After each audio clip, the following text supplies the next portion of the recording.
আবির ঠাট্টার স্বরে বলল, আমি তো কিছু করলামই না। মেঘ কপাল গুটিয়ে সূক্ষ্ম নেত্রে তাকাতেই আবির মুচকি হেসে নিচে চলে গেছে।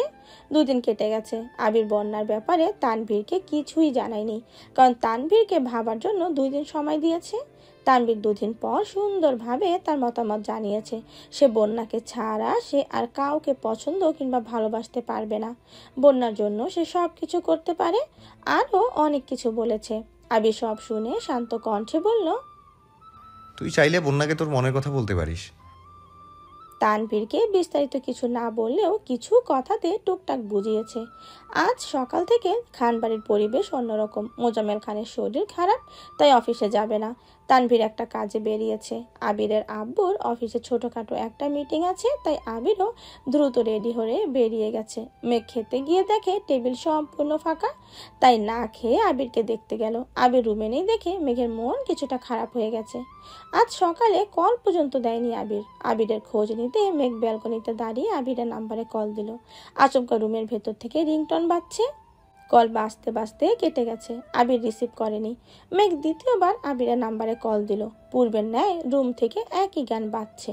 মেঘ কপালে ভাঁজ পেরে আনমনে রুমের দিকে এগিয়ে গেল। বিছানার ওপর আবিরের ফোনটা পড়ে আছে, সেই ফোনেই এই গান বাজতেছে। মেঘ এগিয়ে গিয়ে ফোনের স্ক্রিনে তাকাতেই রীতিমতো আশ্চর্য বনে গেল। মেঘ আর আবির একসঙ্গে বৃষ্টিতে ভিজছে এমন একটা ছবি ভাসছে, সাথে সোলমেট নামে সেভ করা নাম্বার।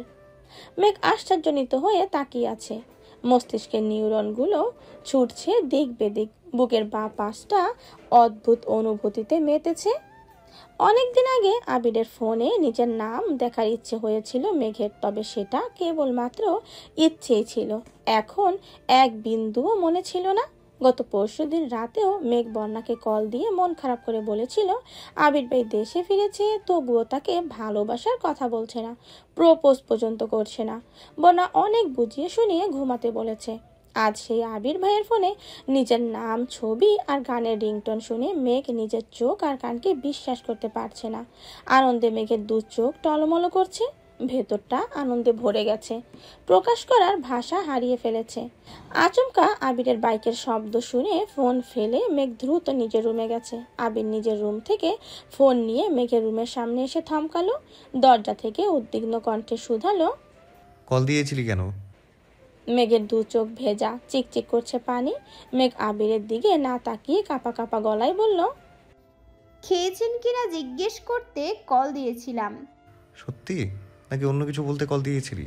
মেঘ স্বাভাবিক কণ্ঠে বলল, এমনিতেই কল দিয়েছিলাম, অন্য কোনো কারণ নেই। আবির মেঘের দিকে ভালোভাবে তাকালো। মাথায় ওড়না দিয়ে মুখ ঢেকে বসে আছে। আবির মৃদু হেসে বলল, হঠাৎ লাজুকলতা সাজার কারণ কি? এমনি, আপনি অফিসে যান। এদিকে আলী আহমদ খান বারবার কল দিচ্ছেন। 11টায় মিটিং টাইম, যত দ্রুত সম্ভব যেতে হবে। আবির মেঘের থেকে বিদায় নিয়ে দ্রুত চলে গেছে। আবির বাসা থেকে বের হতেই মেঘ বন্যার নাম্বারে কল দিল। প্রথমবার রিসিভ হয়নি, এরপর থেকে নেটওয়ার্ক বিজি, ব্যস্ত বলছে। অনেকক্ষণ ট্রাই করার পর একবার কল ঢুকেছে। বন্যা কল রিসিভ করে উত্তেজিত কণ্ঠে চেঁচিয়ে উঠল, বেবি, তুই জিতে গেছিস। এপাশ থেকে মেঘও, বেবি, আমি ওনার ভালোবাসার প্রমাণ পেয়ে গেছি। বন্যা আর মেঘ একসঙ্গে চিল্লাচিল্লি শুরু করেছে। মেঘ বলেছে সে আগে বলবে, ওদিকে বন্যা বলছে বন্যা আগে বলবে। বাধ্য হয়ে মেঘের কথা আগে শুনতে হলো। মেঘের কথা শেষ হতেই বন্যা বলে উঠল, তুই একবার বলেছিলি না হয়তো আবির ভাইয়া বিদেশে যাওয়ার আগে থেকে তোকে ভালোবাসে। এটা মিথ্যা না, একদম সত্যি। আবির ভাইয়া তোকে তখন ঠিকই ভালোবাসেন। তোকে কে বলছে? তোর ভাই গতকাল রাতে কল দিয়েছিল। আপু বাসায় নেই, তাই এই সুযোগে ওনার সাথে অনেকক্ষণ কথা বলতে পেরেছি। তোকে বিস্তারিত ঘটনা পরে বলবো। সবচেয়ে বড় কথা হলো তোর ভাই সব কিছু জানতো। মেঘ শক্ত কণ্ঠে বলল, আমি এতদিন যে প্রমাণ খুঁজছিলাম, আজ সেই সব প্রমাণ পেয়ে গেছি। এখন কি করবি? মেঘ মুচকি হেসে বলল, এই জীবনে ওনার প্রপোজ আশা করাটা বোকামি ছাড়া কিছুই হবে না। যেহেতু আমি প্রমাণ পেয়ে গেছি, তাই আমি আজই ওনাকে প্রপোজ করব। কিভাবে? মেঘ লাজুক হেসে বলল, তুই একটা হেল্প করতে পারবি? কি হেল্প? আমার জন্য একটা নীল শাড়ি কিনে আনতে পারবি? তুই ওনাকে প্রপোজ করতে যাবি? হ্যাঁ যাব। আমি এতদিন প্রমাণ খুঁজছিলাম, কিন্তু শক্তপোক্ত কোনো প্রমাণ পাইনি, তবে আজ পেয়েছি, তাই আর ছাড়তে পারবো না। উনি বলেছিলেন উনি বাসায় ফিরলে আমি যা চাই তাই হবে। আমি আজ ওনাকে চাইবো, আশা করি উনি আমাকে ফেরাবেন না। তুই শুধু শাড়িটা কিনে নিয়ে আয় প্লিজ। আচ্ছা ঠিক আছে, আসতেছি। Love you baby. Love you আমায় না বলে আমার ভাসুরকে বলিও। উফ, আমার না ভাবতেই লজ্জা লজ্জা লাগছে। বন্যা হেসে বলল। তুই রেডি হ, আমি শাড়ি কিনে নিয়ে আসছি। মেঘের হৃদয়ের অন্তঃস্থল অনবরত কম্পিত হচ্ছে। হৃৎপিণ্ডের দিক বেদিক ছোটাছুটি, শরীর জুড়ে অস্থিরতা কাজ করছে। চোখের সামনে জল জল করছে আবিরের ফোনের স্ক্রিনে দেখা নাম আর শ্রাবণের বৃষ্টিতে জলসিক্ত দুজনার ছবিটা। গত 2 বছরে জমে থাকা প্রেমানুভূতিগুলো আজ যেন স্বস্তি পেল। মেঘ ড্রেসিং টেবিলের সামনে দাঁড়িয়ে আনমনে ভেবে যাচ্ছে, ঠোঁট জুড়ে তার লাজুক হাসি লেগেই আছে। বন্যা মেঘদের বাসায় আসতে আসতে দুপুর হয়ে গেছে। অনেক দোকান ঘুরে মেঘের জন্য একটা নীল রঙের শাড়ি নিয়ে আসছে। বন্যা আসতেই মেঘ হুটোপুটি করে শাড়ি বের করে দেখতে লাগলো। মূলত সেদিন পার্কে শাড়ি পরা মেয়েটাকে দেখার পর থেকেই মেঘের মনে সেটা স্থির হয়ে আছে। মেয়েটা অন্য রঙের শাড়ি পরলেও মেঘ নীল রঙের শাড়ি পরেছে, কারণ সাদা কালো ব্যতীত আবিরের প্রিয় রঙের তালিকায় নীল রঙটাই আসে। তাছাড়া মেঘ আগেও খেয়াল করেছে, সে নীল রঙের জামা পরলে আবিরের অভিপ্রায় সম্পূর্ণ বদলে যায়, অপলক দৃষ্টিতে তাকিয়ে থাকে। তাই আজ ইচ্ছে করে নীল রঙের শাড়ি পরেছে, যেন আবির ভাই মেঘকে দেখে ফিদা হয়ে যায় আর মেঘ যা বলে সব মেনে নেয়। বন্যা মেঘকে সাজিয়ে দিচ্ছে, বিশেষ করে শাড়িটা বন্যা পরিয়ে দিচ্ছে। খুব ভালো না পারলেও বন্যা টুকটাক শাড়ি পরাতে পারে। মেঘ হঠাৎ প্রশ্ন করলো, ভাইয়া কল দিয়ে তোকে কি বলছে রে? তোর ভাই তো অনেক কিছু বলতে চাইছিল, কিন্তু আমি সেসবে পাত্তা দেইনি। কেন? সেদিন আমার কল আবির ভাইয়া রিসিভ করার পরেই বুঝেছিলাম আবির ভাইয়া তোর ভাইকে বলবে আর তোর ভাই আমাকে কল দিবেই দিবে। তাই আমি মনে মনে প্রশ্ন সাজিয়ে রেখেছিলাম। তোর সঙ্গে এত বছর যাবৎ চলছি আমি, আজ পর্যন্ত তোর ব্যাপারে কোনো সিদ্ধান্ত ওনাকে একা নিতে দেখিনি। প্রথম প্রথম ভাবতাম আবির ভাইয়া ওনার বেস্ট ফ্রেন্ডের মতো, বড় ভাইও তাই হয়তো বলেন বা জিজ্ঞেস করেন, কিন্তু ধীরে ধীরে সেটা বাড়ালো। আবির ভাইয়ের প্রতি তোর ক্ষোভ ছিল এত বছর, তাই আমি তোকেও ওইভাবে কিছু বলিনি। তবে ইদানিং ওনার সাথে আমার বেশ কয়েকবার আলাদাভাবে দেখা হয়েছে, বিভিন্ন টপিকে কথা হয়েছে, কিন্তু তোর টপিক আসলে ওনার মুখে আবির ভাইয়ার নাম এমনিতেই চলে আসে। ভাইয়া বলেছে এটা করতে, ভাইয়া এটা করতে বারণ করেছে, ভাইয়াকে বলে দেখি, হয়তো মুখ ফসকে বলে ফেলেন, পরে বুঝতে পেরে কথা কাটিয়ে বলেন বাসায় কথা বলতে হবে। তুই একদিন আবির ভাইয়ার কলেজে ফ্রেন্ডের বিষয়ে বলেছিলি, এই সবগুলো বিষয় আমার মাথায় ছিল। সবচেয়ে বড় বিষয়, সেদিন হাসপাতালে তুই যখন অজ্ঞান ছিলি, তখন আবির ভাইয়া ফোনে ওনাকে যেভাবে ঝাড়ছে, তুই বিশ্বাস করবি না, ওনার চোখ মুখ একদম অন্ধকার হয়ে গেছিল। তারপরে উনি একটা টু শব্দ পর্যন্ত করেননি। সেদিনই শিওর হয়েছিলাম উনি কিছু না কিছু হলেও জানেন। আমি শুধু ওনাকে জিজ্ঞেস করার সুযোগ খুঁজছিলাম। গতকাল উনি কল দিলেন, আপুও বাসায় নেই। এই সুযোগে রাত 3টার উপরে পর্যন্ত শুধু তোর বিষয়ে কথা বলেছি।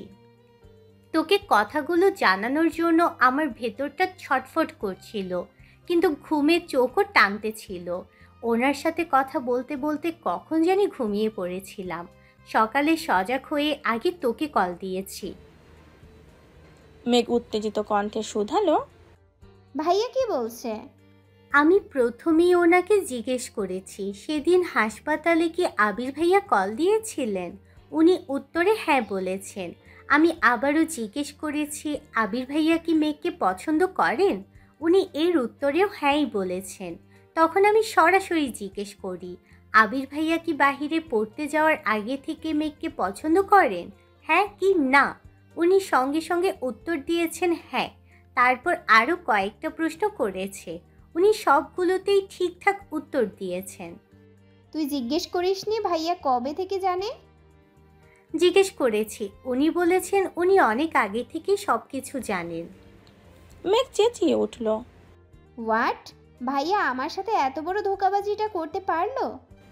বন্যা শান্ত স্বরে বলল, গতকাল রাতে এই কথা শোনা মাত্র আমিও চিৎকার করেছিলাম, রাগে কটমট করে বলেছিলাম, আপনি সব কিছু জানার পরেও মেঘকে এত কষ্ট কেন দিচ্ছেন? আপনি জানেন মেঘ আপনাকে পাগলের মতো ভালোবাসে, তারপর আপনি এটা কিভাবে করতে পারলেন? তখন উনি বললেন উনি আবির ভাইয়ার কথার উপর কিছু বলতে পারতেন না, আর কখনো পারবেনও না। আমার মেজাজ আরও বেশি খারাপ হয়ে গেছিল। আমি মুখ ফসকে বলে ফেলেছিলাম, আবির ভাইয়ার মধ্যে যদি বিন্দুমাত্র মনুষ্যত্ববোধ থাকতো তাহলে মেঘকে এত কষ্ট দিত না। মেঘ শান্ত স্বরে জিজ্ঞেস করলো, ভাইয়া ধমক দেয়নি তোকে? না, ধমক দেননি, তবে রাগে রাগে বলছিলেন। তুমি ভাইয়ার সম্পর্কে কতটা জানো যে ভাইয়াকে নিয়ে এসব কথা বলছো? ভাইয়া বনুকে যতটা ভালোবাসে আর বনুর ব্যাপারে যে পরিমাণ পজিটিভ, আমি সারা জীবনেও তার একাংশ হতে পারবো না। মেঘ মুখ ফুলিয়ে শ্বাস ছেড়ে বলল, এই অফুরন্ত ভালোবাসা কোথায় ছিল এতদিন? বন্যা মুচকি হেসে বলল, তার থেকেও বড় শকিং নিউজ শুনবি? কি? আবির ভাইয়ার অবর্তমানে 7 বছর তুই যে রিল্যাক্সে জীবন কাটিয়েছিস সেই সবটাই ছিল আবির ভাইয়ার প্ল্যান। তুই হয়তো প্রকাশ্য বা স্বইচ্ছায় আবির ভাইয়ার সঙ্গে কোনোদিন কথা বলিসনি, কিন্তু উনি ঠিকই তোর কথা শুনেছে। এমন একটা দিন বাদ যায়নি যে তোর কণ্ঠ না শুনে ভাইয়া ঘুমিয়েছেন। তুই রাগ করলে মাঝরাতে তোর ভাই ঘুম থেকে ডেকে নিজে রান্না করে বা তোর পছন্দের খাবার এনে তোকে সামনে বসিয়ে খাইয়ে তোর রাগ ভাঙানোর চেষ্টা করতো ঠিকই, কিন্তু তখন ফোনের ওপাশে আবির ভাইয়া থাকতেন। শুধুমাত্র তোর কথা শোনার জন্য উনি আলাদা ফোন ইউজ করতেন। ঘন্টার পর ঘন্টা তোর ভাইয়ের সঙ্গে অডিও কলে থাকতেন। তোর ভাইয়া আরও যা যা বলেছেন তা শুনে আমি রীতিমতো আকাশ থেকে পড়েছি। তোর অভিমানের তোপে পড়ে এক প্রকার বাধ্য হয়ে বাড়ি ছেড়েছিলেন উনি, অথচ দূরে থেকেও পাগলের মতো ভালোবেসে গেছেন। তুই বোন অনেক লাকি, দোয়া করি যেন সারা জীবন আবির ভাইয়ার স্প্যারো হয়ে থাকতে পারিস। মেঘ মিষ্টি করে হেসে শাড়ির আঁচল ছড়িয়ে ড্রেসিং টেবিলের দিকে তাকিয়ে বলল, ইনশাল্লাহ। এখন বল আমায় কেমন লাগছে? ওনাকে পাগল করার জন্য যথেষ্ট না? বন্যা হিজাব ঠিক করে দিতে দিতে বলল, মাশাল্লাহ, তোকে খুব সুন্দর লাগছে। আবির ভাইয়া ছাড়া আর কারোর নজর যেন না লাগে। দুপুরের পর থেকে ড্রয়িং রুম ফাঁকা থাকায় তাকেও মেঘ আর বন্যা চুপি চুপি বাসা থেকে বেরিয়েছে। মেঘের আব্বু আজ বাসায় আছেন। মেয়ে এত সেজেগুজে বের হচ্ছে দেখলে নিশ্চিত সখানেক প্রশ্ন করতে শুরু করবেন। মুহূর্তেই তানভীর আবির সবাইকে জড়ো করে ফেলবেন, এই ভয়ে লুকিয়ে বের হতে হয়েছে। বাসা থেকে বেরিয়েছে দুজন, 2 রিক্সা দিয়ে আলাদা আলাদা গন্তব্যে রওনা দিল। বন্যা সরাসরি বাসায় যাচ্ছে, মেঘ পার্কে যাচ্ছে। যাওয়ার সময় এক গুচ্ছ লাল আর হলুদ গোলাপও সঙ্গে নিয়েছে। জ্যাম পার করে পার্ক পর্যন্ত আসতে মেঘের অনেকটাই সময় লেগেছে। আজ অফিস ডে হওয়ার পার্কে খুব বেশি মানুষের ভিড় নেই, আবার একেবারে ফাঁকাও না। শাড়ি পরে একা একা হাঁটতেও খুব বিরক্ত লাগছে। কিছু দূর গিয়ে গাছের নিচে একটা বেঞ্চে বসলো, ফুলগুলো পাশে রেখে ফোনটা হাতে নিল। আবিরকে ফোন দেওয়ার খুব চেষ্টা করছে, কিন্তু ভয়ে হাত পা কাঁপছে। বাসা থেকে খুব সাহস নিয়ে বের হলেও পার্কে পর্যন্ত আসতে সাহসের ছিটে ফোটাও বেঁচে নেই। হাতের কম্পনের কারণে কাচের চুড়িগুলো একে অন্যের সঙ্গে বাড়ি খাচ্ছে।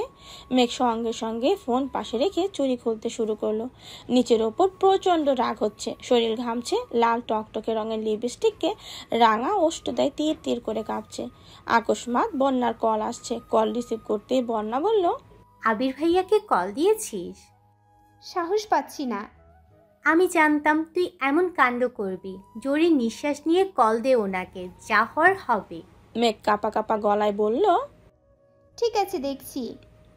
মেঘ পার্কে এসেছে প্রায় 20 মিনিট হয়ে গেছে, এখনো আবিরকে কলই দিতে পারছে না। বারবার ফোন হাতে নিচ্ছে, আবার রেখে দিচ্ছে।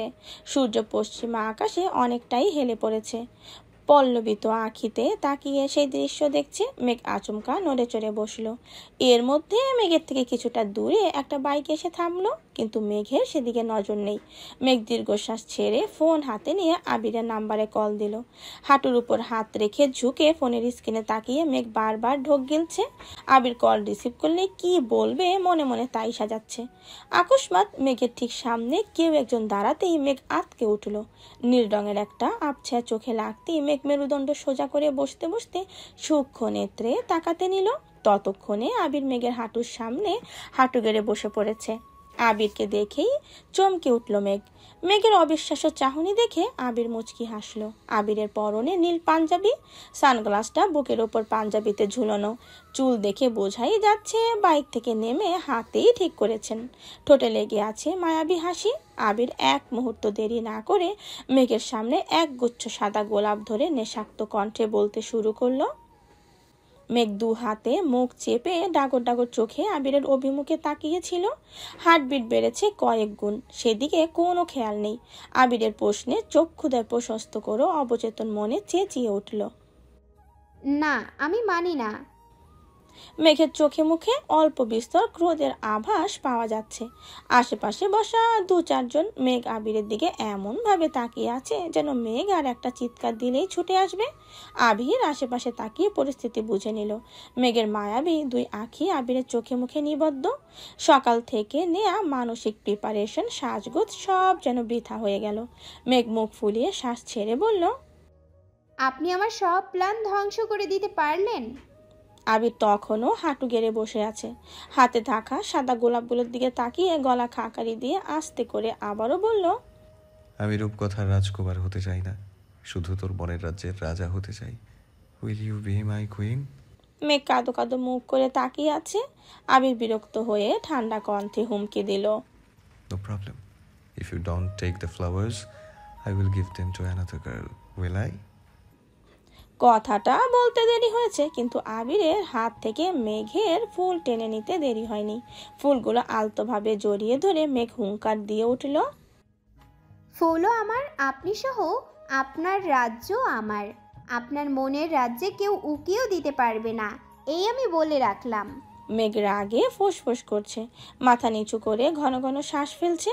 আবির নিঃশব্দে হেসে নিজের দুই হাঁটুতে ভর দিয়ে মেঘের উরুতে মাথা রেখে মেঘের চোখের দিকে তাকালো। মুহূর্তেই মেঘের রাগ আর অভিমান উধাও হয়ে গেছে। মেঘের হৃৎপিণ্ডের গতি অস্বাভাবিক, জোরালো হৃৎপিণ্ডের শব্দ বাহির থেকে শোনা যাচ্ছে। আনমনেই হাতের ফুলগুলো বুকের সঙ্গে চেপে ধরে আবিরের দিকে তাকালো। আবির নেশাক্ত হাসিতেই মন্ত্রমুগ্ধ মেঘ। আবির অত্যন্ত মায়াবী কণ্ঠে বলল, মনের রাজ্যে উকে দেয়া তো দূর, আমার দিকে কেউ তাকানোর আগেই বলে দিব, প্লিজ খালা আমার দিকে তাকাবেন না। আমার ঘরে একটা পরীর মতো বউ আছে, বউটা যেমন কিউট তেমন হিংসুটে। আবিরের মুখে বউ শব্দটা শুনে মেঘ আশ্চর্য নয়নে তাকিয়ে আছে।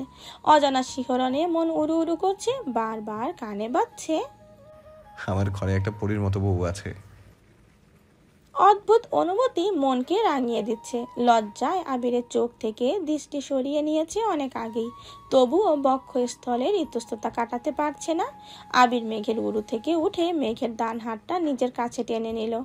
আবিরের অনাকাঙ্ক্ষিত স্পর্শে মেঘের হাত সহ সম্পূর্ণ শরীর কম্পিত হচ্ছে।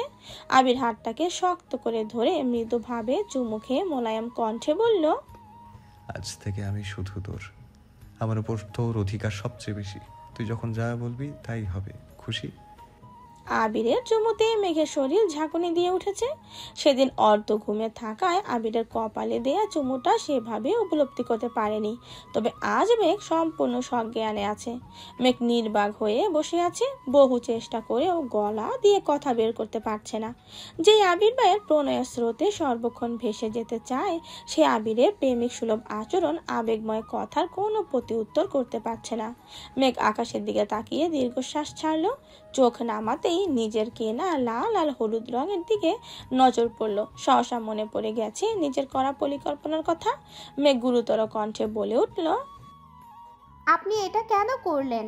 আমি সকাল থেকে প্ল্যান করে ভাবিকে দিয়ে শাড়ি কিনেও সেজেও গুজে আসছি, আর আপনি আমার সব পরিকল্পনা নষ্ট করে দিয়েছেন।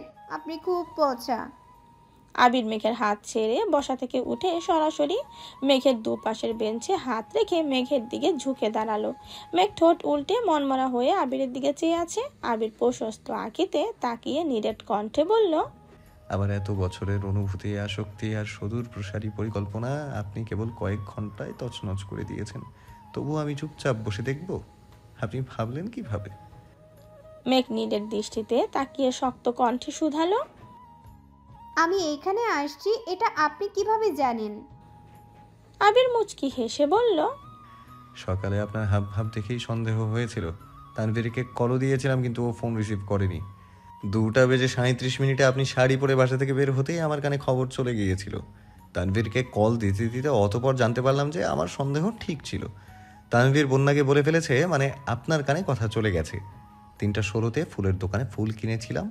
আচ্ছা, 3:16 ফুলের দোকানে ফুল কিনেছিলেন আর আমি তখন শপিং মলে আপনার সঙ্গে 3:16 ফুলের দোকানে ফুল কিনেছিলেন আর আমি তখন শপিং মলে আপনার শাড়ির সঙ্গে ম্যাচিং পাঞ্জাবি খুঁজতে ব্যস্ত। আপনি এখানে এসে বসেছেন ঠিক 4:22। তখন আমি রেডি হয়ে বেরিয়ে ফুল কিনতে যাচ্ছি। ফুল নিয়ে আসতে আসতে তাই একটু দেরি হয়ে গেছে। আপনি এত কিছু কিভাবে জানেন? ম্যাম, আপনাকে আগেই বলেছিলাম আপনাকে ছাড় দিয়েছি কিন্তু ছেড়ে দেইনি। তাছাড়া আপনি যার তার মনের মানুষ না, মনে রাখবেন আবিরের পৃথিবী আপনি। আর সেই পৃথিবীকে আগলে রাখতে আবির সব কিছু করতে পারে। খান বাড়িতে চারপাশ ঘিরে এমন কিছু ব্যক্তি আছে যারা নিজের কাজের পাশাপাশি সর্বক্ষণ বাসার দিকে নজর রাখে। খান বাড়িতে কখন কে আসছে, কে যাচ্ছে, কেন আসছে সব আপডেট আমাকে পাঠায়। এমনকি এই যে আপনি এখানে আছি, এখানেও আমার লোক আছে। মেঘ কপাল কুঁচকে বলল, হ্যাঁ, বললেই হলো। মজা করেন আমার সাথে। আবির মেঘের চোখে চোখ রেখে বলল, আমার ডান পাশে কিছুটা দূরে কালো টি শার্ট পরা ছেলেটাকে দেখ, তার পেছন দিকে কফি কালার শার্টের ছেলে, আর ওই দিকে বাইকে বসা ছেলেটাকে দেখ। মেঘ তিনজনকে এক পলক দেখে ভ্রু কুঁচকে প্রশ্ন করল, তারা আপনার লোক? বিশ্বাস হয় না? না। ওকে, ওয়েট। আবির ফোন বের করে মেসেজ পাঠাতেই ছেলেগুলো যে যার মতো চলে যাচ্ছে। মেঘ অবাক চোখে তাকিয়ে প্রশ্ন করল, ওনারা সত্যি আপনার লোক?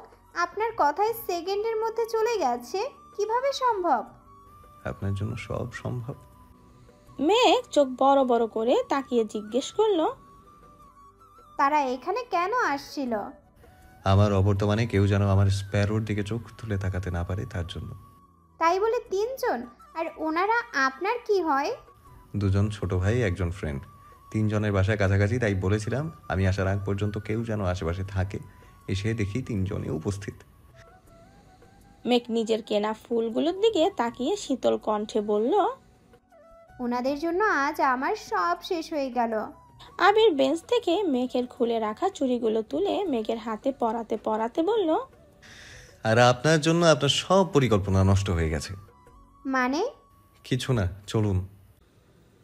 মেঘ নিজের ফুলগুলো আবিরের সামনে ধরে হিমশীতল কণ্ঠে বলে উঠল, আই লাভ ইউ। আবির ফুলগুলোর দিকে তাকিয়ে শক্ত কণ্ঠে বলল, লাল ফুলগুলো সরিয়ে শুধু হলুদ গোলাপগুলো দেন। কেন? লাল গোলাপ ছুঁতে চাই না তাই। মেঘ যথারীতি গোলাপগুলো আলাদা করে ধরতেই আবির ফুলগুলো হাতে নিয়ে শান্ত কণ্ঠে বলল, থ্যাংক ইউ। মেঘ আহাম্মকের মতো তাকিয়ে বিড়বিড় করে বলল, কেউ আই লাভ ইউ বললে প্রতি উত্তরে থ্যাংক ইউ বলে না, আই লাভ ইউ টু বলতে হয়। আবির কথাটা শুনলো কিনা কে জানে, কয়েকটা পিচ্ছি ছেলেকে ডেকে লাল গোলাপগুলো দেখিয়ে নিয়ে যেতে বলল। এরপর মেঘকে দিয়ে বাইকে স্টার্ট দিল, নিরুদ্দেশের পথে ছুটলো। মেঘ 2-1বার জিজ্ঞেস করেছে কিন্তু আবির তেমন কিছুই বলেনি। সন্ধ্যা হয়ে গেছে, মেঘ চুপচাপ বাইকে বসে আছে। আবির বাইকের স্পিড কমিয়ে হঠাৎ ডেকে উঠল, ম্যাম। জি। এত চুপচাপ কেন? এমনিতেই। আবির রাস্তার পাশে বাইক থামিয়ে ঘাড় কাত করে মেঘকে খানিক দেখে নিল। আবির মেঘের 2 হাত এনে নিজের পেটের উপর রেখে রাশভারী কণ্ঠে বলল, আজ থেকে এই হাতের অবস্থান এখানে। মেঘ আনমনে হেসে আবিরের গা ঘেঁষে বসলো। পেছন থেকে আলতোভাবে আবিরের পেট আঁকড়ে ধরলো। আবির যথারীতি আবারও বাইকে স্টার্ট দিল। শহর থেকে বেরিয়ে অনেকটা রাস্তা দিয়ে আবির বাইক থামালো। আশেপাশে কয়েকটা দোকান ছাড়া তেমন বাড়িঘর নেই, একদম কোলাহল শূন্য পরিবেশ। আবির মৃদু হেসে বলল, 5 মিনিটের জন্য আপনার চোখ বেঁধে দিলে আপনি কি রাগ করবেন? চোখ কেন বাঁধলেন? সেটা 5 মিনিট পর বুঝবেন, প্লিজ। মেঘ আশেপাশে তাকিয়ে দেখছে। একে অপরিচিত জায়গা, তার উপর আশেপাশে মানুষও তেমন নেই। আবিরের মুখের দিক তাকিয়ে চাপা স্বরে বলল, ঠিক আছে। আবির এক গ্লাস হেসে মেঘের চোখে বেঁধে সঙ্গে মেঘকে কোলে তুলে নিল। মেঘ আবিরের বুকে মাথা রেখে চুপ করে আবিরের হৃদস্পন্দনের শব্দ শুনছে। 2-3 মিনিট পর মেঘকে একটা জায়গায় নামালো। মেঘের চোখ তখনও বন্ধ। চোখ থেকে কাপড় সরাতেই মেঘ আশ্চর্যান্বিত নয়নে তাকালো। এটা একটা বাসা, যার গেটের উপরে লেখা স্প্যারোস ড্রিম হাউস। আবির অনুচ্চ স্বরে বলল, ম্যাম, আপনার গিফট। মেঘের বিস্ময় যেন কমছেই না। আবির মেঘের হাতটা শক্ত করে ধরে দরজার সামনে দাঁড়ালো। আবির চোখের ইশারায় মেঘকে দরজা খুলতে বলল।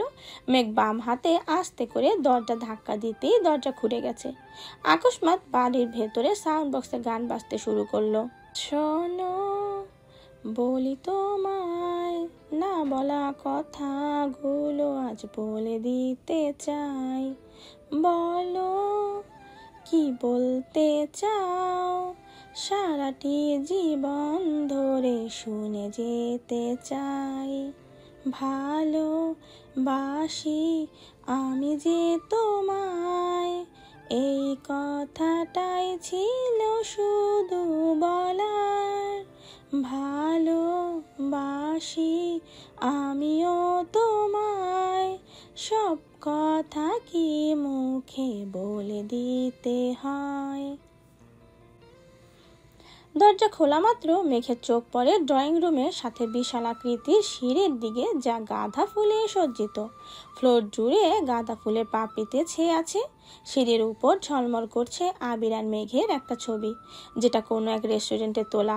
ছবি দেখে মনে হচ্ছে যেন দুজন দুজনের চোখে চোখ রেখে নিজেদের অব্যক্ত অনুরক্তি জাহির করছে।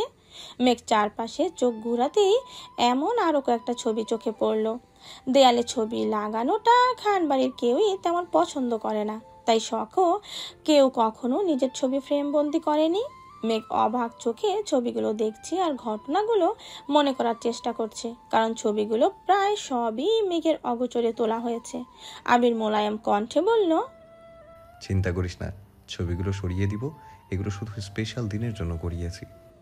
ছবিগুলো থেকে মেঘের দৃষ্টি সরল।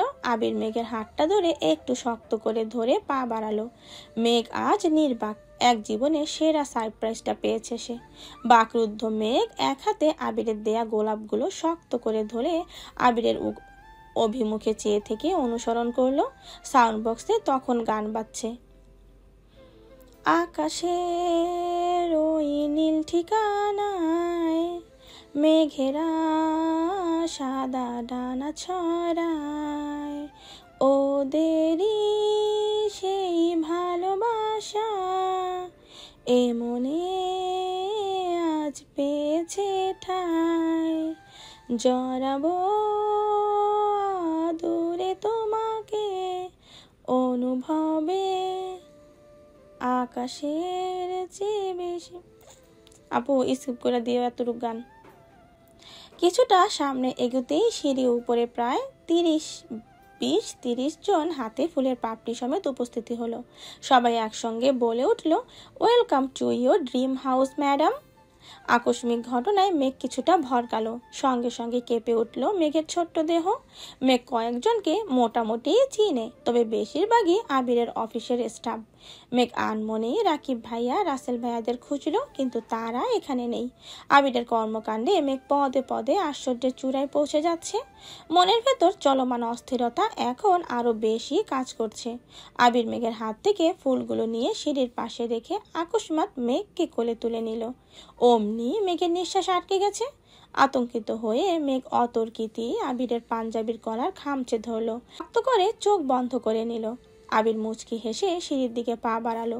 মস্তিষ্ক ক্ষণিকের জন্য আবেগ শূন্য হয়ে গেছে। গাঁদা ফুলের পাপড়ি মেঘের চোখে মুখে বাড়ি খাচ্ছে। আকাশচুম্বী লজ্জা আর ইতস্ততায় মেঘ চোখ খুলতে পারছে না। ইচ্ছে করছে সব কিছু ছেড়ে ছুড়ে কোনো এক অন্ধকারাচ্ছন্ন ভূখণ্ডে পদার্পণ করতে। আবির যেতে যেতে তার পিএসের উদ্দেশ্যে থমথমে কণ্ঠে বলল, মিরাজ, সবার খাবারের ব্যবস্থা করো। মেঘের হুট করে নেওয়া সিদ্ধান্তে আবিরের সব কিছু এলোমেলো হয়ে গেছে। না পারছিল মেঘকে আটকাতে, আর না পারছিল নিজের পরিকল্পনা বাস্তবায়ন করতে। তাই বাধ্য হয়ে অফিসের স্টাফদের দিয়ে সব কিছু গোছাতে হয়েছে। তাদের খুব ইচ্ছে ছিল মেঘকে ফুল ছিটিয়ে ওয়েলকাম করবে, তাই আবিরও তেমন আপত্তি করেনি। আবিরের নিষ্পলক দৃষ্টি আটকে আছে মেঘের লজ্জায় ললিত দৃষ্টতায়। মেঘের চোখ তখনও বন্ধ। আবিরের উষ্ণ শ্বাস আশ্রে পড়ছে মেঘের গায়ে। আবির ছাদের দরজার পাশে এসে দাঁড়ালো। মেঘকে নামিয়ে শান্ত কণ্ঠে বলল, চাইলে এবার তাকাতে পারেন। মেঘ মিটমিট করে তাকালো। সঙ্গে সঙ্গে মেঘের আঁকি যুগল প্রশস্ত হয়ে গেছে। সম্পূর্ণ ছাদ লাইটিং করা, রং বেরঙের আলোতে সজ্জিত সবকিছু। রাকিব এগিয়ে এসে মৃদু হেসে বলল, সরি ভাবি, সময়ের অভাবে আজ ঠিক মতো সাজাতে পারিনি, কিন্তু বিশ্বাস করুন আপনাদের বাসর ঘর আমি নিজের হাতে সাজাবো। এমনভাবে সাজাবো যেন বাসর ঘর দেখতে দেখতে রাত পেরিয়ে যায়। রাকিবের মুখে ভাবি ডাক শুনে মেঘ খুশি হবে নাকি বাকি কথায় লজ্জা পাবে সেটা বুঝতে পারছে না। আবির শক্ত কণ্ঠে ধমকে বলল, শুধু শুধু আমার বউটাকে লজ্জা দিচ্ছিস কেন? ওহো, আমরা কিছু বললে লজ্জা দিচ্ছি, আর তুই যে এখানে বাসর করার প্ল্যান করছিলি এটা বললে কি হবে? আবির চোখ রাঙিয়ে পরপর মেঘের দিকে তাকিয়ে শান্ত কণ্ঠে বলল, বিয়ে করে রাকিবের মাথা নষ্ট হয়ে গেছে, তুই কিছু মনে করিস না, চল ওইদিকে। সাউন্ড বক্সে একই গান বারবার বাজছে।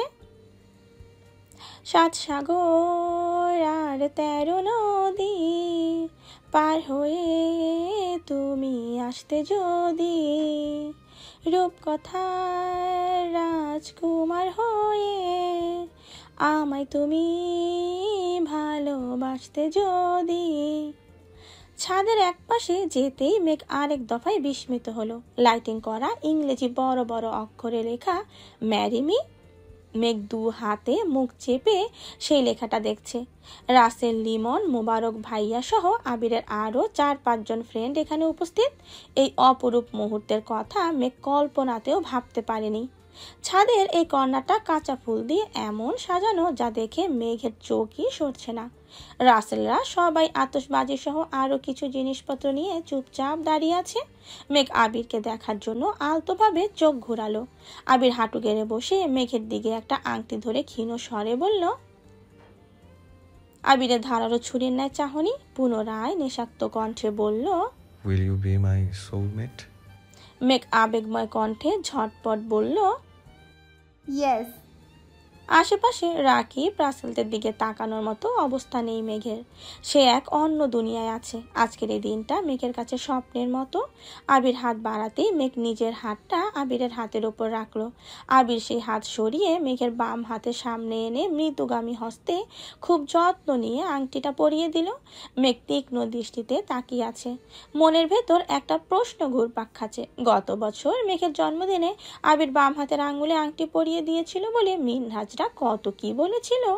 মেঘও সেসব কিছু মেনে নিয়েছিল। ভেবে নিয়েছিল বিয়ের আংটি ডান হাতে পরতে হয়, সেই জন্যই আজ ডান হাত বাড়িয়েছিল। আবির আংটি পরিয়ে মেঘের হাতে চুমু খেয়ে মোলায়েম কণ্ঠে বলল, লোকে বলে বাম হাতের অনামিকা আঙ্গুলের সঙ্গে নাকি হৃদয়ের সরাসরি যোগ রয়েছে, তাই বিয়ের আংটি বাম হাতে পরাতে হয়। মেঘ আনমনে শক্ত কণ্ঠে শুধালো, আপনি গত বছরেও আমার বাম হাতে আংটি পরিয়েছিলেন, তখন লোকের কথা জানতেন না?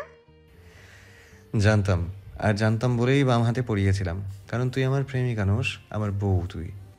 মেঘ অপলক দৃষ্টিতে আবিরের পানে তাকিয়ে আছে। কতটা শক্ত কণ্ঠে আবির বারবার মেঘকে বউ বলে সম্বোধন করছে, অথচ 2 বছর ধরে এই মানুষটার মুখ থেকে একটা টু শব্দ পর্যন্ত বের করতে হয়নি। লিমন স্বাভাবিক কণ্ঠে শুধালো, এখন কি আতশবাজি ফোটাতে পারি? আবির ঘাড় কাত করে সম্মতি দিল।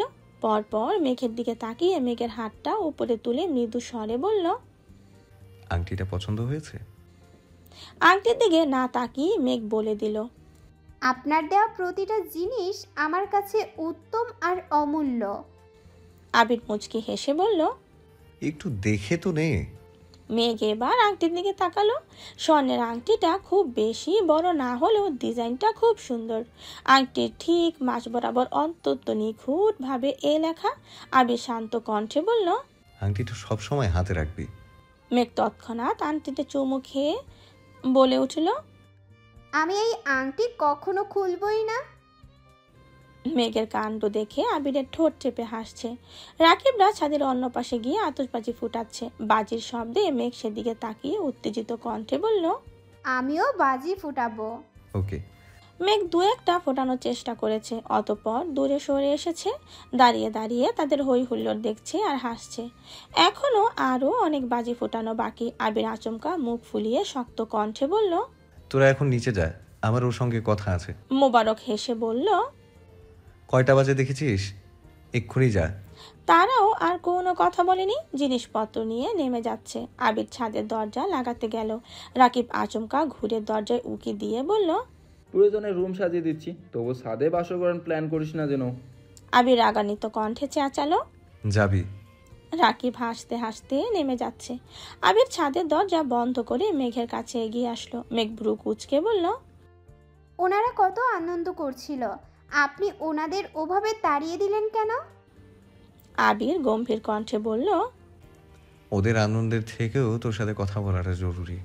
মেঘ সূক্ষ্ম নেত্রে তাকিয়ে ভয়ে ভয়ে শুধালো, কি কথা? মেঘের ভয়ে বুক কাঁপছে। বিকেল থেকে এখন পর্যন্ত প্রতিটা দৃশ্য চোখের সামনে ভাসছে। আর মনে বলে উঠল, আপনি আবারও আমায় ছেড়ে চলে যাবেন না তো? আজকের এই স্পেশাল দিনে মেঘের মুখে এমন আজগুবি প্রশ্নে আবির খুব বিরক্ত হলো। কপালে কয়েক স্তর ভাঁজ ফেলে চোখ ছোট ছোট করে বলল, তোর চোখের পাতায় কি লেগেছে দেখি, চোখটা বন্ধ করতো। মেঘ সঙ্গে সঙ্গে চোখ বন্ধ করে শুধালো। কি লাগছে? আবির এক সেকেন্ড দেরি না করে মেঘের লাল রঙে সুপ্রশোভিত ওষ্ঠে নিজের অধর ছোঁয়ালো। অনাকাঙ্ক্ষিত স্পর্শে সহসা মেঘ চোখ মেলল। স্বাভাবিকের তুলনায় দু চোখ 3 গুণ প্রশস্ত হয়ে গেছে। মেঘের হৃদয়ে তোলপাড় করা রং বেরঙের অনুভূতিগুলো নিস্তব্ধ হয়ে গেছে। শ্বাসনালীতে ভয়ানক ঝড় চলছে। আবিরের খোঁচা খোঁচা দাড়ির আমর্ষে মেঘের শিরা উপশিরায় রক্ত সঞ্চালন পর্যন্ত বেড়ে গেছে। আবিরের উষ্ণ শ্বাস মেঘের নাকে মুখে লাগছে। মেঘ দু হাতে আবিরের বুকের ধাক্কা দিয়ে দূরে সরানোর চেষ্টা করলো। সরাতে তো পারলই না, উল্টো আবির মেঘের অধর আঁকড়ে ধরে মেঘের আরো ঘনিষ্ঠ হয়ে দাঁড়ালো। আবিরের ঘনিষ্ঠতায় মেঘের প্রশস্ত আঁখি আরো বেশি প্রশস্ত হলো। আবির অন্য হাত দিয়ে মেঘের দু চোখ বন্ধ করে দিল। আবিরের নিঘুরের সংস্পর্শে মেঘের গায়ে কাঁটা দিয়ে উঠেছে। ঘামে জবজবে মেঘের শরীর বেয়ে অনর্গল পানি পড়ছে। নিজেকে ছাড়ানোর চেষ্টায় ব্যর্থ হচ্ছে বারবার। মেঘের এলোমেলো নিঃশ্বাস কোনো কিছুতেই যেন আবিরের থেকে ছাড়াতে পারলো না মেঘ। এভাবে কত মিনিট কেটেছে জানা নেই। আবির মেঘের অধর থেকে অধর সরিয়ে শক্ত করে জড়িয়ে ধরলো মেঘকে। মেঘের কানের কাছে মুখ এগিয়ে ফিসফিস করে বলল, এখন থেকে বাজে কথা বললে এইভাবেই শাস্তি দিব, মনে থাকবে? অযাচিত পরিস্থিতিতে মেঘ সচকিত হয়ে আছে। নিষ্কলুষ মনে জমে থাকা ভয়, ভীতি আর অভিমানেরা অবদিত ঘুম হয়ে গেছে। আবির ভাইকে নিজের করে পাওয়ার যে উন্মাদনা এতদিন তাড়া করে বেড়াচ্ছিল, সেই উন্মাদনার পরিসমাপ্তি ঘটেছে আজ। আবিরের অনুষঙ্গে নিজেকে হারাতে বসেছে। অযাচিত পরিস্থিতিতে মেঘ সচকিত হয়ে আছে। নিষ্কলুষ মনে জমে থাকা ভয়, ভীতি আর অভিমানেরা অবদিত ঘুম হয়ে গেছে। আবির ভাইকে নিজের করে পাওয়ার যে উন্মাদনা এতদিন তাড়া করে বেড়াচ্ছিল, সেই উন্মাদনার পরিসমাপ্তি ঘটেছে আজ। আবিরের অনুষঙ্গে নিজেকে হারাতে বসেছে। আবিরের অপলক দৃষ্টি, নিষাক্ত কণ্ঠ, হাস্যোজ্জ্বল চেহারা আর অনবিলাসী ঘনিষ্ঠতা অবসহন করতে অনল্পে হিমশিম খেতে হচ্ছে। আবির মেঘকে ছেড়ে কিছুটা দূরে সরে দাঁড়িয়েছে ঠিকই, তবে মেঘের মায়াবী অধরে নজর আটকে আছে।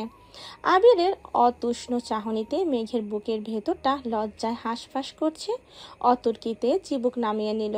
আবির সঙ্গে সঙ্গে 2 আঙ্গুলে পুনরায় মেঘের চিবুক উঠিয়ে মোলায়েম কণ্ঠে বলল, তুই জানিস তোকে আজ কতটা সুন্দর লাগছে? মেঘ চোখ তুলে তাকিয়ে কাপা কাপা গলায় জিজ্ঞেস করলো, কতটা? সমুদ্রের প্রভূত জলরাশি যতটা সুন্দর ঠিক ততটা, দেখতে প্রশান্ত হলেও সঙ্গীন। মেঘ মলিন হাসলো। আবির পরপর শক্ত কণ্ঠে শুধালো, তোকে শাস্তিটা কেন দিয়েছি জানিস? বাজে কথা বলেছি তাই? জি না, আপনি আমার সাজানো পরিকল্পনা নষ্ট করেছেন তার জন্য। আমি কি করেছি? আবির শ্বাস ছেড়ে বলতে শুরু করলো, 2টা বছর ধৈর্য রাখতে পারলেন, অথচ আর 2টা দিন ধৈর্য রাখতে পারলেন না। আমি বলেছিলাম আপনাকে আমি কোনো প্রকার প্রতিশ্রুতি দেব না, সরাসরি বিয়ে করব। মানে আজ আপনাকে বলবো, কাল বিয়ে করব, এমনটাই ভেবে রেখেছিলাম। আমার সব কিছু প্ল্যান করা। আজ থেকে 2 দিন পর আপনাকে প্রপোজ করতাম, তার পরদিন গায়ে হলুদ, আর সব শেষে বিয়ে। কিন্তু আপনি অধৈর্য হয়ে আজই চলে এসেছেন। আপনাকে ফিরিয়ে দেওয়ার সাধ্য আমার ছিল না, তাই নিজের সাজানো পরিকল্পনার কথা ভুলে আপনার ইচ্ছেকে প্রায়োরিটি দিলাম। আমার প্ল্যান ধ্বংস করার শাস্তি তো আপনাকে পেতেই হবে। মেঘের চোখ নামিয়ে নিয়েছে। এখন কথা বলতে একদম ইচ্ছে করছে না। এতদিন আত্মগোপনে থাকা অনুভূতিরা বারবার জানান দিচ্ছে। সম্মুখে দাঁড়ানো ব্যক্তির চোখে চোখ রাখতেই নিজের অস্তিত্ব বিলীন হতে বাধ্য। আবির মেঘের দিকে তাকিয়ে শক্ত কণ্ঠে বলল, তুই আমায় ভালোবাসিস? মেঘ ক্ষীণ স্বরে বলল, হ্যাঁ, অনেক ভালোবাসি। আর আপনি? আবির উত্তর না দিয়ে উল্টো প্রশ্ন করল, কতটা ভালোবাসিস? যতটা ভালোবাসলে আপনার হৃদয়ের প্রতিটা অনুনাদে আমার নাম শোনা যাবে, ঠিক ততটা ভালোবাসি। আমার জন্য সব করতে পারবি? মেঘ কপাল কুঁচকে বলল, সব পারবো, কিন্তু আপনাকে ছাড়তে পারবো না। মেঘ শীতল চোখে তাকিয়ে ভেজা কণ্ঠে বলল, পারবো। আবির মলিন হেসে শুধালো। যদি বলা হয় আবিরকে ছাড়তে হবে তখন? মেঘ অতর্কিতে আবিরকে জড়িয়ে ধরে কাঁদতে কাঁদতে বলল, আমি আপনাকে ছাড়তে পারবো না, প্লিজ। আর যাই বলেন আমি সব মেনে নেব। বাসায় মেনে না নিলেও সারা জীবন আপনার সাথে থেকে যাব, তবুও কারো কথায় আপনাকে ছাড়তে পারবো না। আবির মেঘের চোখ মুছে ধীর কণ্ঠে বলল। কাঁদতে বারণ করেছি না তোকে? মেঘ ভেজা কণ্ঠে বলল, বাসায় কি কোনোভাবেই আমাদের মেনে নেবে না? আবির দীর্ঘশ্বাস ছেড়ে বলতে শুরু করলো, শুধুমাত্র বাসায় মানানোর চেষ্টায় গত 3 বছর যাবৎ অক্লান্ত পরিশ্রম করে যাচ্ছি। আমি আমার বাবা মায়ের একমাত্র ভরসা। ওনারা আমাকে অনেক ভালোবাসেন। একজন দায়িত্বশীল ছেলে হিসেবে আমাকেও আজীবন ওনাদের পাশে থাকতে হবে। আমি স্বইচ্ছায় কোনোদিন আব্বু আম্মুর সাথে সম্পর্ক নষ্ট করব না। 3 বছরে আমি আমার সবটুকু দিয়ে চেষ্টা করেছি, এখনও করছি। শুধুমাত্র ওনাদের চোখে যোগ্য হওয়ার জন্য প্রাইভেট কার কিনেছি, আলাদা কোম্পানি দাঁড় করিয়েছি, বাসা পর্যন্ত করেছি। ওনারা যোগ্যতা চাইলে আমি আর জোর গলায় বলতে পারবো, হ্যাঁ আমি তোর জন্য যোগ্য। তোকে পাওয়ার জন্য ওনারা যদি শর্ত দেন, আমি আব্বু চাচ্চুর দেয়া যে কোনো শর্ত মেনে নিতে রাজি। তবুও তোকে আমার লাগবে। কিন্তু ওনারা যদি আমাদের সম্পর্ক মেনে না নেয় বা তোকে ছাড়ার কথা বলে, তখন আমি চুপ থাকতে পারবো না। পরিস্থিতি যদি এমন হয় যে বাসা থেকে বেরিয়ে আসতে হয়, আমি চুপচাপ বাসা থেকে বেরিয়ে আসবো। কিন্তু তোকেও তখন আমার সঙ্গে বেরিয়ে আসতে হবে। বিশ্বাস কর, আমি তোকে কষ্টে রাখবো না, আর তোকে পরিবার থেকে বিচ্ছিন্নও করবো না। কারণ আমি জানি আমার থেকেও তোর অনেক বেশি আবেগ জড়িয়ে আছে ওই বাসায়। কিন্তু কি করব বল, আমার যে তোকেই লাগবে, লাগবেই লাগবে। বাসায় মেনে না নিলে হয়তো কয়েকটা দিন একটু দূরে থাকতে হবে, তারপর আমি সব ঠিক করে দিব। জাস্ট কয়েকটা দিন। ফুপ্পির মতো 28 বছর পরিবার ছেড়ে থাকতে হবে না তোকে। আব্বু ছাড়া বাকি সবাইকে মানিয়ে নিতে পারবো। হয়তো আব্বু একটু ঝামেলা করবেন, তবে যাই হোক, আজ তোকে আমার সাথে থাকতে হবে। থাকবি তো? মেঘ ঠান্ডা কণ্ঠে বলল, থাকবো। প্রায় 1 ঘন্টা সময় নিয়ে আবির মেঘকে বুঝিয়েছে কি কি করতে হবে, কি বলতে হবে, সব বুঝিয়ে দিয়েছে। ততক্ষণে ঈশার আজানের সময় হয়ে গেছে। আবির পকেট থেকে ফোন বের করে সময় দেখে নিল। বিকেল থেকে এই পর্যন্ত 24টা কল আসছে। ফোন সাইলেন্ট থাকায় টের পায়নি। তানভীর কলের পর কল দিচ্ছে। মেঘকে নিয়ে ফিরতে বাসায় যেতে হবে। এদিকে আলী আহমদ খান, মোজাম্মেল খান, ইকবাল খান 3 জন মিলে অনেকগুলো কল দিয়েছেন। দুপুরে মিটিং শেষে সিফাতের সঙ্গে আবিরের খুব রাগারাগি হয়েছে, আর একটুর জন্য হাতাহাতি হতে যাচ্ছিল। সিফাতের চাল চলন আবিরের একদম পছন্দ না। ছেলেটা যতই ভালো সাজার নাটক করুক না কেন, আবিরের চোখের সামনে বারবার ধরা পড়েছে। কিন্তু আলী আহমদ খানের চোখে সিফাত খুবই ভদ্র ছেলে। আজ সকালেই আলী আহমদ খান ল্যাপটপে সিফাতকে ফ্যামিলি ফটো দেখাচ্ছিলেন। আবির অফিসে ঢুকতেই সিফাতের কণ্ঠ কানে আসছে, মেঘ তো মাশাআল্লাহ অনেক সুন্দর হয়েছে। বিয়ে দেননি কেন এখনো? একদিন সময় করে মেঘকে দেখতে যাব, সাথে সবার সাথে পরিচয় হয়ে যাবে। আলী আহমদ খান কথাটা তেমনভাবে গুরুত্ব না দিলেও আবিরের শরীর রাগে জ্বলছিল। আব্বুর সামনে কিছু বলতে পারছিল না, আবার চুপ থাকতেও পারছিল না। তার ওপর মিটিং থেকে বের হতেই দেখলো সিফাতের ফোনের স্ক্রিনে আবিরের ফ্যামিলি ফটোতে থাকা মেঘের ছবিটা বড় করে দেখছে। ওই ছবি দেখে আবিরের মেজাজ তুঙ্গে, রাগে চিৎকার করতেই সিফাত ছবি কেটে দিয়েছে। ইকবাল খান দ্রুত ছুটে আসেন। উনি কিছু বুঝলেও আবিরের অগ্নিমূর্তি ধারণ রূপ দেখে টেনে হিচড়ে আবিরকে সরিয়ে নিয়ে গেছিলেন। আলী আহমদ খান তখনও নিশ্চুপ ছিলেন। সব কিছুতেই ওনার মনে হচ্ছিল আবির সিফাতকে জব দিতে নিষেধ করেছিল, আর সেই ক্ষোভেই সিফাতের সাথে রাগারাগি করে। তার ওপর আলী আহমদ খান বলে বসেন সিফাতকে বাসায় থাকার ব্যবস্থা করে দিবেন। এই কথা শুনে আবিরের রাগ 3 গুণ বেড়ে গিয়েছিল। আলী আহমদ খানের সাথে রাগারাগি করে আবির তখনই অফিস থেকে বেরিয়ে আসছিল।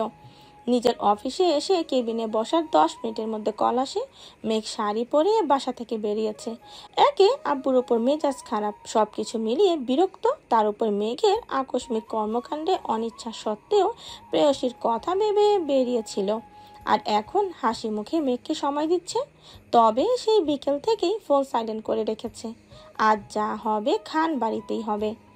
আবির মেঘের সাথে কথা শেষ করে মেঘকে নিয়ে চলে আসলো। ততক্ষণে স্টাফদের প্রায় সবাই চলে গেছে। মিরাজ তার 2-3 জন ফ্রেন্ড বসে আছে। আবিরকে নামতে দেখে শান্ত কণ্ঠে বলল, আবির ঠান্ডা কণ্ঠে বলল, আচ্ছা, কিন্তু রাকিবরা কোথায়? মিরাজ রাশভারী কণ্ঠে বলল, ও, রাকিবরা খেয়েছে? তোমরা খেয়েছো? আবির স্বাভাবিক কণ্ঠে বলল, খেয়ে নিলেই পারতে। আবির মেঘকে খাবার রেডি করে দিচ্ছে। আজকের সব খাবার রেস্টুরেন্ট থেকে আনানো। সন্ধ্যার দিকে মিরাজের ফ্রেন্ডরা বাসায় নিয়ে আসছে, সাথে 1 টাইম প্লেট আর গ্লাসও নিয়ে আসছিল। মেঘকেও সেই প্লেটে খাবার দিয়েছে আবির। মিরাজ আর ওর ফ্রেন্ডরা ছাদে গেছে। মেঘ জিজ্ঞেস করলো, আপনি খাবেন না? খেতে ইচ্ছে করছে না। যতক্ষণ না সবকিছু ঠিকঠাক হচ্ছে ততক্ষণ স্থির থাকতে পারছি না। মেঘ আবিরের দিকে তাকিয়ে মোলায়েম কণ্ঠে বলল, যা হবার হবে, সারাদিন খাননি, আগে খেয়ে নিন, আমি খাইয়ে দেই। আবির আর চোখে তাকিয়ে মৃদু হেসে বলল, বাপ্পা, বউ ফিল এসে গেছে নাকি? মেঘ ভেঙচি কেটে বলল, দেখি হাঁ করেন। আবির কথা না বাড়িয়ে চুপচাপ খেয়ে নিল। খেতে খেতে তানভীরকে কল দিয়ে কথা বলে নিয়েছে। মিরাজকে আগেই বলেছিল আবির শার্ট আর প্যান্ট নিয়ে আসার জন্য। আবির পাঞ্জাবি পাজামা পাল্টে শার্ট প্যান্ট পরে মিরাজদের থেকে বিদায় নিয়ে রওনা দিল। আজ মিরাজরা এখানেই থাকবে, আগামীকাল তানভীর এসে সব কিছু গুছিয়ে রেখে যাবে। যাওয়ার আগে মেঘ হলুদ আর সাদা সবগুলো গোলাপ একসঙ্গে শপিং ব্যাগে করে নিয়ে গেছে। আসার সময় কিছুটা দূরত্ব থাকলেও এখন বাইকে বসেই মেঘ পেছন থেকে আবিরকে শক্ত করে জড়িয়ে ধরেছে। আবির মুচকি হেসে নিজের এক হাতে মেঘের 2 হাতের ওপর রেখে উদ্বিগ্নহীন কণ্ঠে বলল, বাসায় উল্টাপাল্টা কিছু বললে এভাবে জড়িয়ে ধরতে পারবেন তো? মেঘ আস্তে করে বলল, দেখা যাক, আপনি খাবেন? আবির মৃদু হেসে বলল, অবশ্যই, আমি একদম কোলে নিয়ে চলে আসবো। মেঘ মেকি স্বরে বলে উঠল, আমিও দেখব আপনার কেমন সাহস। ওকে।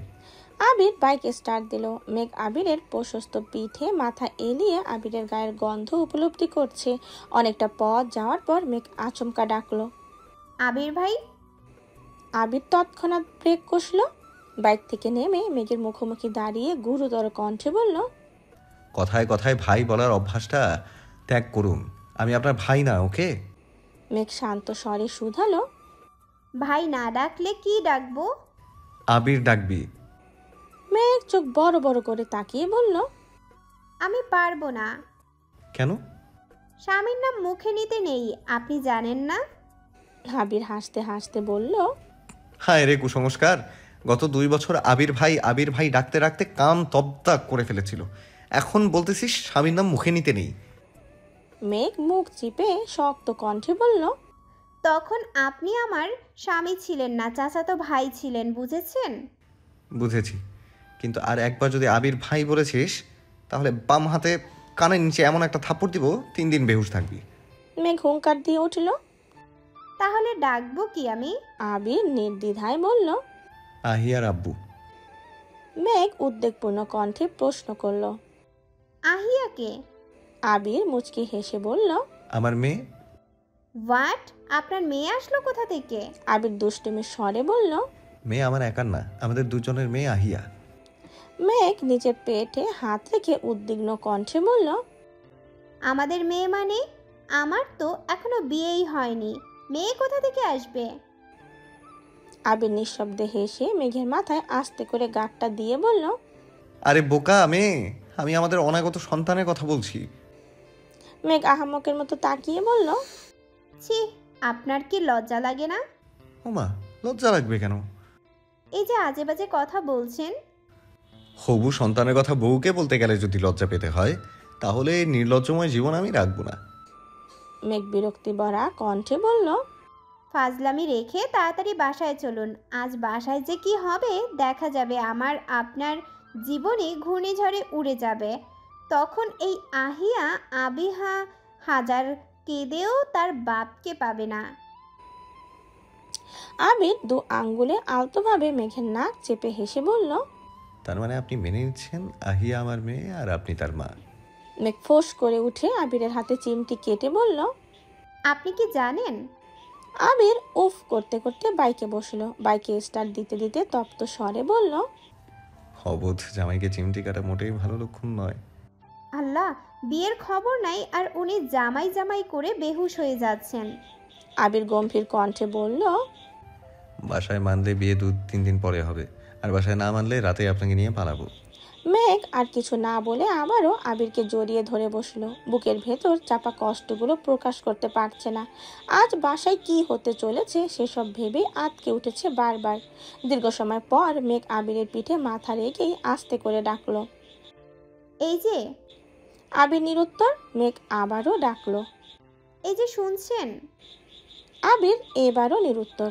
মেঘ গলা খাকারি দিয়ে মায়াবী কণ্ঠে বলল, আহিয়া রাব্বু। আহিয়ার আম্মু বলো। মেঘ উদাসীন কণ্ঠে শুধালো, আমার জন্য এত কিছু করলেন অথচ একবারের জন্য আই লাভ ইউ বা ভালোবাসি বললেন না কেন? ভালোবাসি না বললে কি ভালোবাসা যায় না? দুজন দুজনের অনুভূতি বুঝতে পারাটা কি ভালোবাসা নয়? দুজন দুজনকে পাগলের মতো ভালোবাসতে চাইলে ভালোবাসি শব্দটা কি বলতেই হবে? মেঘ উত্তর খুঁজে পেল না। সত্যিই তো, একজন আরেকজনের অনুভূতি বোঝা, পাশে থাকা, চাওয়া পাওয়ার মূল্যবান করা, দুজন দুজনকে সম্মান করা, এগুলোই তো ভালোবাসার প্রতীক। মুখ ফুটে ভালোবাসি না বলেও বাবা মায়েরা আমৃত্যু সন্তানদের নিঃস্বার্থভাবে ভালোবেসে যান। স্বামী স্ত্রী একে অপরের পরিপূরক হিসেবে সারা জীবন পাশে থাকেন। ভাই বোনের সম্পর্কেও কেউ কাউকে ভালোবাসি বলে না, অথচ কারো কোনো সমস্যা হলে সবার আগে ঝাঁপিয়ে পড়ে। তবে কোনো ভালোবাসি কিংবা আই লাভ ইউ শোনার এত প্রবণতা সবার মাঝে। প্রতিনিয়ত ভালোবাসি বললেই কি সত্যিকারের ভালোবাসা খুঁজে পাওয়া যায়? মেঘ আবিরকে আরো শক্ত করে জড়িয়ে ধরলো। আর কিছু বলার বা শোনার ইচ্ছে নেই মেঘের। বাসার কাছাকাছি আসতে বেশ কিছুটা সময় লেগেছে। বাসা থেকে কিছুটা দূরে বাইক থামিয়ে দুজনেই নামলো। পরপর কল দিল তানভীরকে। তানভীর অনেকক্ষণ অপেক্ষা করে কিছুক্ষণ হলো একটা কাজে এসেছে। আসতে একটু সময় লাগবে। কয়েক ঘন্টা শাড়ি পরে হাঁটা চলা করায় শাড়ির কুচি যাচ্ছে তাই অবস্থা হয়ে গেছে। আবির মেঘের শাড়ির কুচি ঠিক করতে করতে বলল, একা যেতে পারবি নাকি তানভীর আসা পর্যন্ত অপেক্ষা করবি? যেতে পারবো। শোন, কারো সঙ্গে কোনো কথা বলার প্রয়োজন নেই। সোজা নিজের রুমে গিয়ে ফ্রেশ হয়ে রেস্ট নিবি। আচ্ছা, যাবো এখন। মেঘ গোলাপগুলো হাতে নিয়ে বাসার উদ্দেশ্যে যাচ্ছে। আবির নিষ্পলক দৃষ্টিতে সেদিকে তাকিয়ে আছে। মেঘ কিছু দূর যেতেই আবির উচ্চ স্বরে ডাকলো। মেঘ সহসা থমকে দাঁড়িয়ে পেছনে ফিরল। আবির পূর্বের ন্যায় আবারও বলল, সাজ্জাদুল খান আবিরের মিসেস হবার জন্য প্রস্তুতি নিন। খুব শীঘ্রই আপনি আমার বেগম হচ্ছেন। মেঘ অবাক লোচনে তাকিয়ে নিঃশব্দে হাসল। হাত নেড়ে বিদায় দিয়ে সামনে ঘুরল। এক পা বাড়াতেই আবির উদ্ধত্ত কণ্ঠে আবার বলল, আই লাভ ইউ মেঘ, আই লাভ ইউ ইনফিনিটি। মেঘ অতর্কিতে ঘুরে দাঁড়ালো। আশ্চর্য নয়নে তাকালো আবিরের মুখের দিকে। আই লাভ ইউ শোনার অনুমাত্র ইচ্ছেও মেঘের ছিল না। অনাকাঙ্ক্ষিত কথাটা শুনে নিজের আবেগ আটকে রাখতে পারল না। এক ছুটে গিয়ে জড়িয়ে ধরলো আবিরকে। আহ্লাদি কণ্ঠে বলল, আই লাভ ইউ ইনফিনিটি। আবির মেঘের মুখটা তুলে কপার বরাবর চুমু খেয়ে শান্ত স্বরে বলল, ভালোবাসি ভালোবাসি ভালোবাসি, আমৃত্যু ভালোবাসি তোকে। মেঘের বিস্মিত আঁখি যুগল আবিরের চোখে নিবদ্ধ। ফাঁকা রাস্তা, কিছুটা দূরে থাকা ল্যাম্পপোস্টের আলো আবিরের শ্যামলা চেহারায় পড়ছে। মেঘ সেই মায়াময় আদলে তাকিয়ে থেকে আনমনে বলে উঠল, আপনি এত কিউট কেন? আবির মৃদু হেসে বলল, এখন কিন্তু শাস্তি দিব। মেঘ তৎক্ষণাৎ আবিরকে ছেড়ে কিছুটা দূরে দাঁড়ালো, তারপর থমথমে কণ্ঠে শুধালো, ভালোবাসি বলবেন না তো, এখন বললেন কেন? আবির তপ্ত স্বরে বলল, আমি তোর কোনো ইচ্ছা অপূর্ণ রাখবো না, তাই। মেঘ অত্যন্ত নমনীয় কণ্ঠে বলল। আমার খুব ভয় হচ্ছে। আবির হিজাবের ওপর দিয়ে মেঘের দু গালে হাত রেখে চাপা স্বরে বলল, আমি আছি তো তোর পাশে, ভয় কিসের? আমি বেঁচে থাকতে তোর উপর একটা আঁচড়ও পড়তে দিব না। মেঘ আবিরের থেকে বিদায় নিয়ে চলে গেছে। আবির কিছুক্ষণ দাঁড়িয়ে সেদিকে তাকিয়ে রইল। মেঘের সামনে কিছু প্রকাশ করতে না পারলেও আবিরের বুকের ভেতর ভয়ঙ্কর তোলপাড় চলছে। কি হবে বা কি হতে চলেছে সেসব ভেবেই গলা শুকিয়ে যাচ্ছে। মনে আতঙ্ক বাসা বেঁধেছে অনেক আগেই। তার উপর দুপুরে আব্বুর সাথে রাগারাগি করে অফিস থেকে বেরিয়েছে। সারাদিন আব্বুর ফোনটা পর্যন্ত রিসিভ করেনি। মেঘ বাসায় ঢুকে গেছে। আবির পকেট থেকে ফোন বের করতেই দেখলো আলী আহমদ খানের কল আসতেছে। আবির এবার দীর্ঘ নিঃশ্বাস ছেড়ে কলটা রিসিভ করলো। আবির কিছু বলার আগেই আলী আহমদ খান উদ্বিগ্ন কণ্ঠে বললেন, আবির, তুমি কি শুধরাবে না? কলের পর কল দিতে দিতে ক্লান্ত হয়ে যাচ্ছি, অথচ তোমার কোনো খবর নেই। এত কিসের রাগ তোমার? আবির শান্ত স্বরে বলল, বলুন। আমি কি বলবো? কি বলতে বাকি রাখছো তুমি? রাজশাহীর অফিসে সমস্যা হয়েছে, বিকেলে দিকে খুব মারামারি হয়েছে। এখনো পরিস্থিতি ভালো না। তোমার চাচ্চুর শরীর খারাপ, অফিসে আসেনি। এদিকে তুমি সারাদিন ধরে রাগ করে বসে আছো। বাধ্য হয়ে এখন আমাকেই যেতে হচ্ছে। আবির উত্তেজিত কণ্ঠে বলল, আপনি যাচ্ছেন মানে? আপনাকে কোথাও যেতে হবে না, আমি আসছি এক্ষুনি। আলী আহমদ খান রাগান্বিত কণ্ঠে বললেন, ব্যবসা যেহেতু আমার, সব দায়ও তো আমারই, তাই না? মরি আর বাঁচি, ব্যবসা করেই যাব। তোমরা তোমাদের রাগ নিয়ে থাকো। আবির কণ্ঠ খাদে নামিয়ে বলল, আপনি কোথায় আছেন? বাস স্ট্যান্ডে। আমি আসছি এক্ষুনি। আসতে হবে না। আসতেছি আমি। এদিকে মেঘ শাড়ির আঁচলের নিচে ফুল আর আংটি পরিহিতা হাত লুকিয়ে বাসায় ঢুকলো। রান্নাঘরে মালিহা খান আর আকলিমা খান কাজ করছেন, আর কেউ নেই। এই সুযোগে মেঘ দ্রুত চলে যাচ্ছে। মালিহা খান আকস্মাৎ মেঘকে ডেকে জিজ্ঞেস করলেন। মেঘ ছোট করে বলল, ঘুরতে গিয়েছিলাম। মেঘ আর কোনো কথা না বলে দ্রুত নিজের রুমে চলে গেছে। একদম শাওয়ার শেষ করে বিছানায় শুয়েছে। বন্যার কথা মনে হতেই সঙ্গে সঙ্গে বন্যাকে কল দিল। আজকে সব ঘটনা একে একে বলছে। আবির দ্রুত বাস স্ট্যান্ড পৌঁছালো। আলী আহমদ খান ব্যাগ নিয়ে বেঞ্চে বসে বসে চা খাচ্ছেন। আবির সামনে গিয়ে ঠান্ডা কণ্ঠে বলল, আব্বু, আপনি বাসায় যান, আমি যাচ্ছি। এভাবে কিভাবে যাবে? বিকেল থেকে অনবরত কল দিচ্ছি তোমাকে। ইকবাল এমনকি মোজাম্মেলকে দিয়েও কল দিয়ে এলাম, আর তুমি কি করলে? কল রিসিভ করার প্রয়োজন মনে করলে না। এখন এসে বলছো তুমি যাবে। মজা করছো আমার সাথে? সরি আব্বু, আর এমন হবে না। আলী আহমদ খান রাগান্বিত কণ্ঠে হুঙ্কার দিলেন। এখন সরি বলতে হবে না, যাও। রাগ করে গাল ফুলিয়ে বসে থাকো। প্রয়োজনে 7 দিন বসে থাকো। আমি চলে যাচ্ছি, তোমাকে আর কেউ বিরক্ত করবে না। আবির শীতল কণ্ঠে বলল। আলী আহমদ খান চায়ের কাপ রেখে বসা থেকে উঠে দাঁড়িয়ে আবিরের হাত আটকে বললেন, কানে ধরতে হবে না। বাবা মায়ের কাছে সন্তানের হাজারটা ভুলও কিছুই না। আবির মলিন হেসে বলল, রাজশাহী আমি যাচ্ছি, আপনার এই শরীর নিয়ে এত দূর যেতে হবে না। তুমি তো জামা কাপড় পর্যন্ত নিয়ে আসোনি, কিভাবে যাবে? দু একটা জামা কাপড় কিনে নেব, সমস্যা নেই। তোর বাইক কি করবা? তানভীর এসে বাইক আর আপনাকে নিয়ে যাবে, কোনো সমস্যা নেই, আমি ওকে কল দিচ্ছি। ঠিক আছে, যাও। কিন্তু আজকের ঘটনার মতো যদি ওখানেও কারোর সাথে রাগারাগি করেছো আর আমার কানে খবর আসছে, তাহলে তুমি কানে ধরেও মাপ পাবে না, এই আমি বলে দিলাম। আবির ধীর কণ্ঠে বলল, কারোর সঙ্গে রাগারাগি করব না, কিন্তু আমি ফেরার পর আপনার সাথে আলাদাভাবে কথা বলতে চাই। আলী আহমদ খান ঠান্ডা কণ্ঠে বললেন। হ্যাঁ, কি বলবো এখনই বলো। আবির মৃদু স্বরে বলল, এখন না, রাজশাহী থেকে এসে বলবো। আচ্ছা, তোমার ইচ্ছে। ওখানে যদি বেশি সমস্যা হয় তাহলে জানিও। মোজাম্মেলের শরীর ভালো হলে ওকে পাঠাবো। আচ্ছা। বাস ছাড়ার সময় হয়ে যাচ্ছে। আবির টিকিট নিয়ে বাসে উঠে বসেছে। তানবীর এসেছে অনেকক্ষণ পর। আবির রাজশাহী যাচ্ছে দেখে তানবীর থম মেরে দাঁড়িয়ে আছে। বড় আবুর সামনে মুখ ফুটে কিছু বলতেও পারছে না। কিছুক্ষণের মধ্যে বাস ছেড়ে দিয়েছে। আলী আহমদ খান তানবীরের দিকে তাকিয়ে গম্ভীর কণ্ঠে বললেন, চলো এখন। তানভীর ভারী কণ্ঠে বলল, জি। আবিরের বাস ছাড়ার কিছুক্ষণ পরেই আবির মেঘকে কল দিল। মেঘ বন্যার কল কেটে আবিরের কল রিসিভ করে চিন্তিত স্বরে জানতে চাইল, কোথায় আপনি আর কখন আসবেন?